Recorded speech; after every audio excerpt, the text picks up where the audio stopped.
Engineering time के अंदर मुझे पैसे की बहुत दिक्कत आती थी। आपको सिर्फ इन दो चीजों की रिक्वायरमेंट है अपना ऑनलाइन बिजनेस शुरू करने के लिए। मैंने इंटरनेट पे सर्च मारा, करते करते करते करते मैंने क्लाइंटों के काम करने शुरू करे और वहां से मैंने पैसा कमाना शुरू कर दिया। अगर आप फेलियर से डरोगे ना तो भाई कुछ नहीं होगा। अभी सोच रहे हो कि मेरे को काम करना है, कल से शुरू करूंगा, परसों से शुरू करूंगा, नहीं होगा। अगर आप पैसा कमाना चाहते हो तो ये बहुत बड़ी अपॉर्चुनिटी है आपके लिए, क्योंकि अब जियो रेवोल्यूशन आ चुका है, सब कुछ डिजिटल हो चुका है। आप बहुत जल्दी वो सारी चीजें सीख सकते हो जिसके अंदर मुझे सीखने में 6 से 7 साल लग गए। सीखिए स्पोकन इंग्लिश, पर्सनालिटी डेवलपमेंट और बहुत कुछ इंडिया के टॉप एक्सपर्ट्स के साथ। आज ही जोश स्किल्स ऐप पर अपने मनपसंद कोर्स को शुरू करिए। Download the app today. तो ऑनलाइन बिजनेस क्या है, किस तरीके से हम ऑनलाइन बिजनेस कर सकते हैं, कितनी इन्वेस्टमेंट लगती है ऑनलाइन बिजनेस करने के लिए, और क्या मैं ऑनलाइन बिजनेस सही में कर पाऊंगा। अगर आपके दिमाग में ये सारे क्वेश्चंस आ रहे हैं तो मैं आज इन सारे क्वेश्चंस के आपको आंसर देने वाला हूं। हेलो दोस्तों, मेरा नाम है साहिल खन्ना। मेरा एक यूट्यूब चैनल है इंटेलेक्चुअल इंडीज के नाम से। मेरी एक डिजिटल मार्केटिंग एजेंसी है लपास के नाम से, जहां पे हम बिजनेस को डिजिटली ग्रो करने के लिए हेल्प करते हैं। तो आज हम बात करेंगे किस तरीके से आपको अपना ऑनलाइन बिजनेस क्रिएट करना है। एक फोन और एक इंटरनेट कनेक्शन सबके पास होता है। आपको सिर्फ इन दो चीजों की रिक्वायरमेंट है अपना ऑनलाइन बिजनेस शुरू करने के लिए। मैं अपनी बात बता के चलता हूं। इंजीनियरिंग टाइम के अंदर मुझे पैसे की बहुत दिक्कत आती थी। तो मुझे मेरे घर वाले 5,000 रुपये महीना देते थे, जिसके अंदर मुझे अपना रेंट भी देना था, मुझे खाने पीने का भी निपटाना था। मैं इंजीनियरिंग कर रहा था तो बहुत सारी चीजें, प्रिंट आउट, स्टेशनरी वगैरह खर्चे होते थे, वो भी देने थे। ले दे के मेरे पास 200 रुपये बचते थे, और 200 रुपये में महीना काटना बहुत मुश्किल हो जाता है। और खासकर अगर आप एक यूथ हो तो मुझे जरूरत पड़ती थी पैसे की। तो यहां पे मैंने फ्रीलांसिंग करनी शुरू करी। बहुत सारे क्लाइंट्स आते थे, वहां पे उनका कोई भी काम करता था और वहां से पैसे कमाता था। अब वो काम जो मैं करता था वो बेसिकली था डिजिटल मार्केटिंग का काम। उस टाइम पे मुझे डिजिटल मार्केटिंग नहीं आती थी। मैंने इंटरनेट पे सर्च मारा, करते करते करते करते मैंने क्लाइंटों के काम करने शुरू करे और वहां से मैंने पैसा कमाना शुरू कर दिया। थोड़े धीरे 4-5 साल बीतते हैं, मेरे पास कुछ पैसा और आ जाता है और मैं अपने वो फ्रीलांसिंग वाले काम को एक एजेंसी के अंदर कन्वर्ट कर देता हूं। तो यहां पे अचानक मुझे एक इंटरनेट के ऊपर एक ऐड दिखाई देती है, जहां पे लोग डिजिटल मार्केटिंग का कोर्स बेच रहे होते हैं। अब यहां पे मेरे को एक बहुत बड़ी अपॉर्चुनिटी दिखाई देती है, क्योंकि मैं जो अपना काम कर रहा था वहां पे मेरे पास रेफरल के क्लाइंट आ रहे थे। जिन क्लाइंटों का मैं पहले से काम कर रहा था उनका कोई दोस्त यार आ गया, या फिर इक्का दुक्का बाहर से क्लाइंट आ गए। मेरे पास कोई नया क्लाइंट नहीं आ रहा था। तो मैंने कहा यार, मैं एक यूट्यूब पे क्यों ना एक सीरीज शुरू करूं जहां पे लोगों को फ्री में डिजिटल मार्केटिंग सिखाऊं। मैंने कहा यार, तो बढ़िया चीज हो जाएगी, मैं फ्री में लोगों को डिजिटल मार्केटिंग सिखाता हूं। मैंने एक फ्री कोर्स बनाया डिजिटल मार्केटिंग का और लोगों को सिखाना शुरू किया। सच्चे दिल से बनाया और जितना बेटर तरीके से लोगों को सिखा सकता था बिना कुछ छुपाए, मैंने लोगों को सिखाना शुरू कर दिया। टाइम बीतता रहा, मेरे को अपनी एक बहुत बड़ी गलती रियलाइज हुई, जो कि मैं हर एक बंदे को कहूंगा आपको ये गलती रिपीट नहीं करनी है। वो क्या था, मैं अपनी ऑडियंस को नहीं समझ पा रहा था। मेरे को, जैसे मैं YouTube पे वीडियोस डाल रहा था, YouTube के अंदर एनालिटिक्स आता है, वहां पे मेरे को जो देख रहा था व्यूअर, वो यूथ था, वो 18 से लेके 30 के बीच का था। तो मैं उनको कंटेंट अगर अपना दे रहा हूं तो उनको समझ में नहीं आ रहा मेरा कंटेंट, क्योंकि मैं पहन रहा हूं सूट। मैं बात कर रहा हूं, हाय दोस्तों, मेरा नाम है साहिल खन्ना और मैं डिजिटल मार्केटिंग आपको सिखाने वाला हूं। क्योंकि इंडस्ट्री स्टैंडर्ड यही था, सबके सब इसी तरीके से बात करते थे, इसी तरीके से कंटेंट डिलीवर करते थे। फिर मेरे को एक चीज रियलाइजेशन आई कि मुझे अपनी ऑडियंस से कनेक्ट बनाना है। तो मैंने अपनी टोनैलिटी के ऊपर काम करना शुरू किया। मैंने उस तरीके से बात करने की कोशिश करी जैसा वो मुझसे सुनना चाहते हैं। मुझे बेसिकली उनका बड़ा भाई बनना था या मुझे उनका छोटा भाई बनना था, कि उनको ऐसा लगे कि भाई ये मेरा बड़ा भाई है या छोटा भाई है। तो मैंने अपनी बोलने के तरीके के अंदर, कपड़े पहनने के तरीके के अंदर, पहले मैं शर्ट सूट पहना करता था, मैंने टी शर्ट्स पहननी शुरू कर दी, मैंने अपने बाल खड़े करने शुरू कर दिए, क्योंकि मैं यूथ को अपील कर रहा था। उनको लगना चाहिए भाई ये मेरा भाई है, तभी मजा आएगा। क्योंकि अगर किसी को मुझसे डिजिटल मार्केटिंग करवानी है तो वो यूथ होगा, तभी अपने पापा को पुश करेगा। कोई 50 साल का बंदा नहीं सोचेगा ओहो ये फेसबुक पे ऐड आ रही है, कैसे आ रही है, ये भाई अमेजोन पे अगर मुझे रीमार्केटिंग हो रही है किस तरीके से हो रही है, किसी को नहीं पता लगने वाला।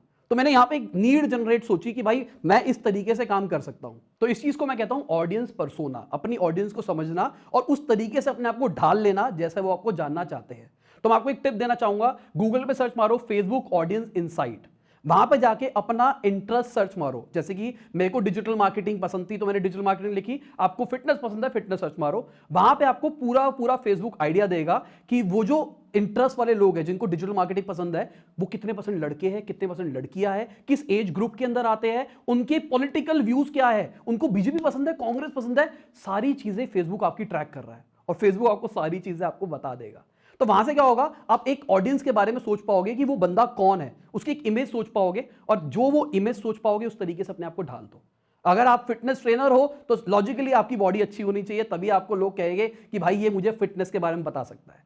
तो अब क्या करना है, मैंने कंटेंट मार्केटिंग करी, मैंने कंटेंट प्रोड्यूस करना शुरू किया, मैंने YouTube पे बहुत सारी वीडियोस डाली, वहां पे मैंने लोगों को बताया कि देखो मेरे को डिजिटल मार्केटिंग के बारे में नॉलेज है।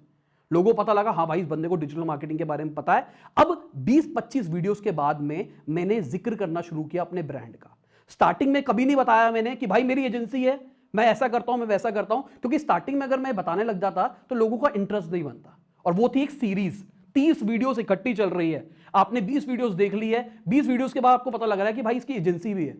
तो जिस बंदे से आप सीख रहे थे आप उसको काम देना पसंद करोगे अगर आपसे वो काम नहीं होगा तो वहां पे मैंने क्या किया, मैंने बताया नहीं मेरी एजेंसी है, बस मैं बोलता रहता था मेरी एजेंसी है, और मैंने अपनी हर एक वीडियो के ऊपर लिखना शुरू कर दिया lapas.com। अब लोगों को पता लग रहा था lapas.com क्या है, वो इंटरनेट पे सर्च मारते थे, मेरी वेबसाइट के ऊपर आते थे। और मैं आपको एक रियलिटी बताता हूं, हमारी वेबसाइट जो इंडस्ट्री है इसके अंदर एक क्लिक का 80 रुपए तक देना पड़ता है, और मेरी वेबसाइट के ऊपर आज 500 से 600 का डेली ट्रैफिक आ रहा है जो कि सोशल मीडिया से आ रहा है। तो 80 इंटू में 500-600 कर लो, इतने रुपए का ट्रैफिक मुझे फ्री में मिल रहा है जिसके लिए मुझे पैसा देना पड़ रहा था। तो मैं आपको भी यही चीज स्ट्रैटेजी देना चाहूंगा कि कंटेंट मार्केटिंग करो, अपनी ऑडियंस के दिमाग में घुस जाओ, उनको लगना चाहिए कि आप इस चीज के इंडस्ट्री लीडर हो, आपको इस चीज के बारे में पूरी की पूरी नॉलेज है। उसके बाद अपना प्रोडक्ट या फिर सर्विस इंट्रोड्यूस करो। स्टार्टिंग के अंदर प्रोडक्ट सर्विस अगर इंट्रोड्यूस करोगे तो चांसेस नहीं है उसके चलने के, क्योंकि आपने ट्रस्ट गेन नहीं किया। मैं सेल्स के बारे में आपको बताता हूं, सेल्स का एक बहुत बड़ा लॉजिक है, पहले आपको सामने वाले का ट्रस्ट गेन करना है, उसके बाद प्रोडक्ट देना है। तो अगर आपको सामने वाले का ट्रस्ट गेन करना है, वो कंटेंट मार्केटिंग से अच्छा कोई तरीका ही नहीं है मार्केट के अंदर। आपको उसको बताना है देखो मुझे डिजिटल मार्केटिंग पता है। अगर आपने मेरी जैसे 20 वीडियोस देख ली, आपको पता लग जाएगा मुझे डिजिटल मार्केटिंग के बारे में पता है। अब अगर आपको फ्यूचर में कभी भी कुछ भी काम कराना होगा, आप कहोगे यार ये बंदा ठीक था, इसी बंदे से करा लेता हूं क्योंकि इस बंदे को नॉलेज है। तो यही स्ट्रैटेजी आप भी करो।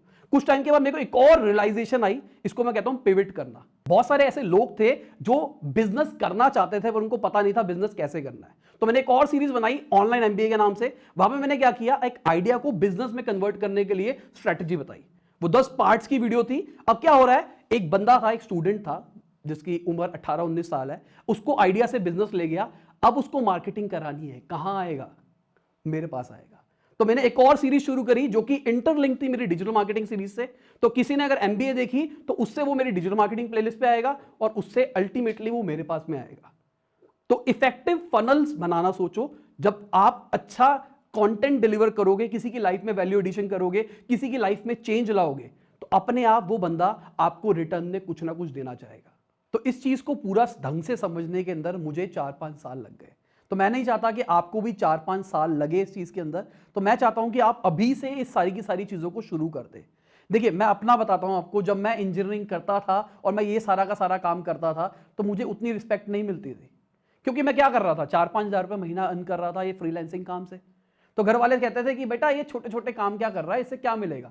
मेरे बहुत सारे दोस्त मेरे इस चीज में मजाक भी बनाते थे। पर over the period of time जब मैंने एक सारा का सारा काम करता चला गया और मेरी एजेंसी बन गई, मैं उस टाइम पे नौकरी भी कर रहा था और मैं 5 बंदों की सैलरी भी दे रहा था, वहां पे घर वाले बोलने लग गए कि बेटा ये काम अच्छा कर रहा है। और मैं बताऊंगा कि जब मैं नौकरी छोड़ के आया हूं, मेरी 1.5 लाख रुपए की सैलरी थी, और मैंने जब नौकरी छोड़ी है, मेरे पापा ने मुझे बोला कि बेटा अब टाइम आ गया है, नौकरी छोड़ दे, अब बिजनेस के ऊपर कंसंट्रेट कर। और मेरे पापा उस आइडियोलॉजी के बंदे हैं जो कि कहते हैं कि बेटा काम कर काम कर काम कर। मेरे पापा कभी भी मुझे जॉब छोड़ने के लिए नहीं बोलते थे। मैं आपको बताता हूं, मैंने अपनी 5 जॉब स्विच करी अपनी लाइफ के अंदर। पहली जॉब मैंने 2 महीने के अंदर छोड़ दी। क्यों? क्योंकि मुझे सीखने को नहीं मिल रहा था। तो मैं आपको एक और टिप देना चाहूंगा, काम अगर करना है तो इसलिए करो जहां पे आपको कुछ सीखने को मिले।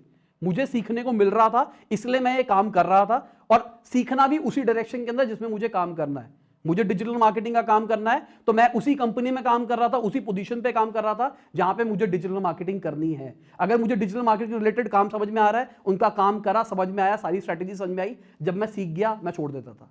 और उस टाइम मेरे पापा मुझे बहुत सुनाते थे कि तूने नौकरी छोड़ दी है, 50-60 हज़ार रुपए मिल रहे थे तेरे को, सैटरडे संडे ऑफ होता था, कोई टेंशन नहीं होती, अपना बिजनेस करके देखो फिर पता लगता है ये वो। पर जब मैंने ये चीजें शुरू करी तो अपने आप ही पापा ने रिस्पेक्ट करना शुरू कर दिया। तो कहते हैं कई लोग कि पैसे से ये सारी चीजें नहीं होती है, पर मैं आपको एक रियलिटी बताऊंगा, पैसा ही सब कुछ होता है। जिस दिन आप पैसा कमाना शुरू कर देते हो ना, अपने आप मार्केट से आपको रिस्पेक्ट मिलनी शुरू हो जाती है।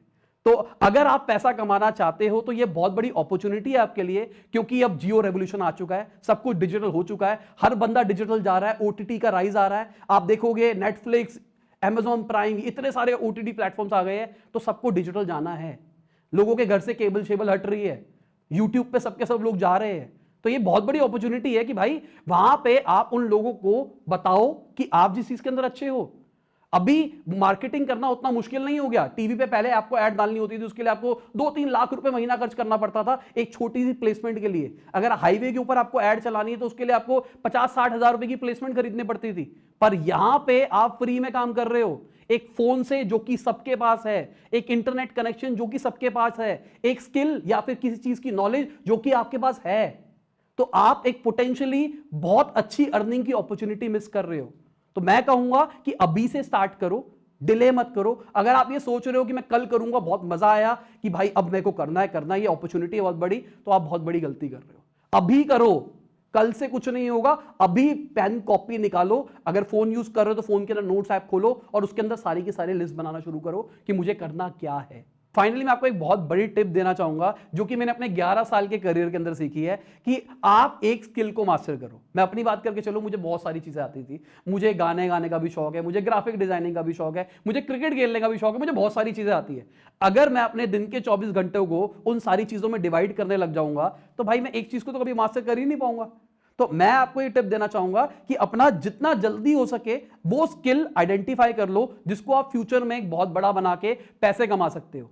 अगर आपके पास 5 स्किल है, देखो कि सबसे बेस्ट आप किस चीज के अंदर हो, उसके बाद उसको ज्यादा टाइम दो, उसको धीरे धीरे इंप्रूव करो। एक थ्योरी कहती है कि अगर आप एक चीज को बार बार ट्राई करते रहते हो ना, तो आप उस चीज के मास्टर बन जाते हो। तो मैंने जो नौकरियां करी, मैंने जो फ्रीलांसिंग काम किया, वो सारा एक ही इंडस्ट्री के अंदर किया ताकि मेरा over the period of time उस चीज के अंदर एक्सपीरियंस बढ़ता चला जाए और मैं उस चीज के अंदर धीरे धीरे मास्टर होता चला गया। तो मैंने देखा है ज्यादातर लोग फेलियर से डरते हैं। अगर आप फेलियर से डरोगे ना तो भाई कुछ नहीं होगा। अभी सोच रहे हो कि मेरे को काम करना है, कल से शुरू करूंगा, परसों शुरू करूंगा, नहीं होगा। अभी शुरू करो इसी टाइम, बस। Thank you. क्या आप भी जॉब सर्च में लगे हुए हो? एक अच्छा जॉब पाने के लिए क्या क्या चीजों की जरूरत होती है? एक अच्छा रेज्यूमे, अच्छे मार्क्स। जी हां, अच्छे मार्क्स इंपॉर्टेंट जरूर होते हैं, बट क्या आप सिर्फ मार्क्स के बलबूते पर अपने ड्रीम जॉब को पा सकेंगे? जी नहीं। जॉब सर्च के लिए जो सबसे ज्यादा इंपॉर्टेंट स्किल होती है वो होती है स्पोकन इंग्लिश की स्किल। अगर आप इंग्लिश ठीक से बोल पाएंगे तो आप एक स्ट्रॉन्ग और कॉन्फिडेंट फर्स्ट इंप्रेशन बना पाएंगे और इंटरव्यू भी क्रैक कर पाएंगे। और ये याद रखना कि इंग्लिश बोलना कोई भी मुश्किल बात नहीं है। जैसा हमने बचपन से बोलना, सीखना, लिखना, साइकिल चलाने की शुरुआत की है, वैसे ही हम इंग्लिश बोलना भी सीख सकते हैं। चाहिए तो केवल एक चीज, constant practice. We have to be constantly practising our English. और इसीलिए मैं आप लोगों के लिए लेकर आया हूं एक 90 दिनों का स्पोकन इंग्लिश कोर्स। ये कोर्स इंडिया का सबसे सस्ता और सबसे अच्छा स्पोकन इंग्लिश कोर्स है, जिसमें आपको मिलेंगे daily video lessons, tests, assignments, practices और फीडबैक, जिसके साथ आप अपनी इंग्लिश को इंप्रूव कर पाएंगे और अपनी जिंदगी में आगे बढ़ पाएंगे। इस कोर्स से आज तक 13,000 से ज्यादा स्टूडेंट्स जुड़ चुके हैं और इस कोर्स ने उन्हें हेल्प किया है अपनी ड्रीम जॉब और ड्रीम करियर की तरफ आगे बढ़ने में। अगर आप भी चाहते हैं कि आप अपने ड्रीम जॉब को पाए, उस जॉब इंटरव्यू को क्रैक करें और जिंदगी में आगे बढ़ पाए, तो नीचे दिए गए बटन को अभी के अभी क्लिक करके इस कोर्स की शुरुआत करें। अपने ड्रीम जॉब और ड्रीम करियर की तरफ अपना पहला कदम बढ़ाएं। आपसे कोर्स में मुलाकात होगी।